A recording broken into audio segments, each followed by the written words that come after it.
Today is May 22nd, 2024. I had an appointment today with Dr. Lee, who is my cardiologist. Now, he's not the cardiologist, the surgical doctor that I'm dealing with as far as doing the surgery on me. But he is my cardiologist, so he actually referred me to the surgeon to do that part of the project, but he's the one in charge of my heart, the mechanics of my heart. Then I got an electrophysiologist who handles the electronics of my heart. So I'm just up to my ass in heart doctors right now.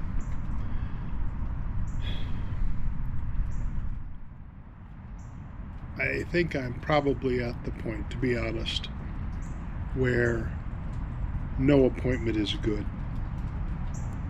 I'm being honest about myself. In every appointment, there are things that I don't want to hear. I don't want to know. I'm Sergeant Schultz all over. I know nothing. And that's because of what I'm feeling right now, which is when I know about something, I obsess on it and I suffer about it, even though whether I know about it or not doesn't make a damn bit of difference as to whether it happens or not. So I have often adopted the position that do I need to know? No? Don't tell me. I find that to be an untenable position in this situation. First of all, telling a doctor not to tell you things is probably a lot to ask of a doctor. That's not what they do. And that's probably a good thing. It speaks well for them that they're that way. It's difficult for Monique because she likes to intellectualize everything. So if there's a situation come up, the first thing she's going to do is research the hell out of it so she could practically do the medical procedure herself and understand everything all about it. But getting her then not to tell me becomes a bit of a problem at times. Anyway, Monique and I went to talk to Dr. Lee today, and I learned something. Now, I have been told what I'm thinking of here, but did not remember it. This is right after I learned I was going to have the heart surgery, so I was reeling. I mean, just totally shattered. And so the fact that I may or may not remember something, coupled with the fact that I still have short-term memory problems from ketoacidosis and everything else, it's not surprising that I didn't remember. But so I learned again today. And the reason I say that is because Monique said, oh yeah, I knew all about that. Okay, I didn't. I learned today that I'm doing really good compared to how I look on paper, is how the doctor said it. And this is something the surgeon told him when she reviewed my files and then met me. I've gone through a lot this year. And to have a cardiologist and a surgeon acknowledge that I've gone through a lot tells you a lot. But the fact is that someone who has gone through everything I've gone through so far this year very well might not be a good candidate for the procedure that they're talking about doing, just because my system has been badly beat up this year, and the open heart surgery may be something I'm simply not a candidate for. But when they actually meet me and they see how I'm doing and everything, they're much more confident in doing the open heart surgery. Now, what you might think is, oh, hell no, I'm a lousy candidate for open heart surgery. We shouldn't do that. Let's do something else, right? Well, the something else is what is, comparatively speaking, a very dangerous procedure of catheterization to open up these blockages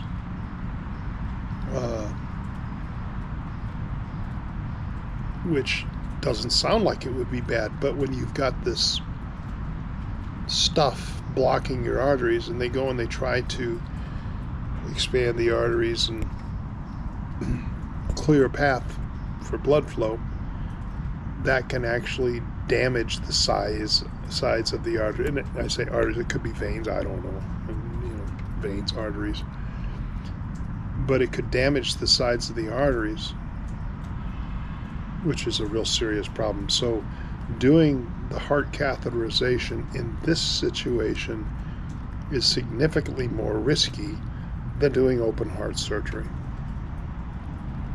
This is my very limited understanding. If you're a doctor saying, you're completely wrong, okay, I'm sorry. This is how I understand it.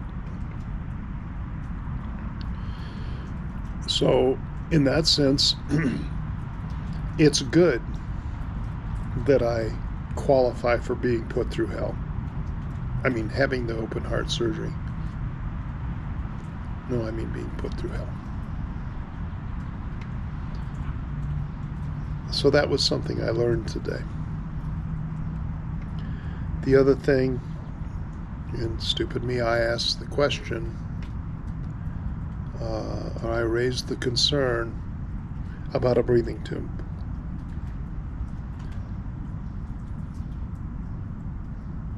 I am horrified at the thought of waking up from open heart surgery to find that a drain pipe has been shoved down my throat and is still there. I can't tell you how much that terrifies me.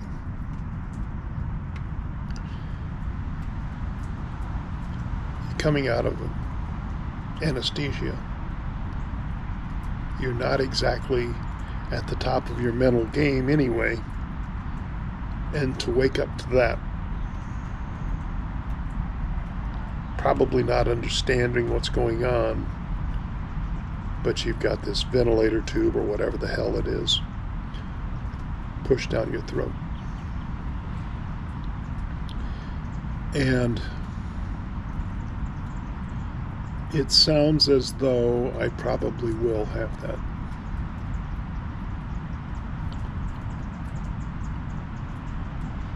He says they have to make sure that I can breathe before they can remove the ventilator tube. So he says they normally or often wake you up before taking out the tube. Well, I don't know why I have to be awake for them to determine if I'm breathing or not. I don't understand why being awake has anything to do with it. They take the tube out. If I'm not breathing, they put the tube back in. It doesn't matter whether I'm awake or asleep. That's what I'm guessing they would do. I don't know what else they could do, right? But for some reason, I have to be awake for this nightmare. And then deal with it as they determine whether I can breathe. It's like saying, well, I got to stab you with this knife to know if it hurts. There. Did it hurt? Yeah. I told the doctor that this very well may be what makes me not have the surgery.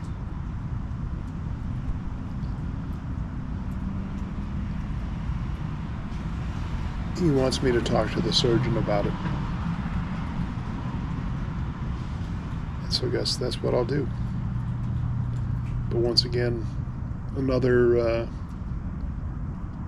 difficult setback day in 2024 for me. And it looks like there's a lot more coming.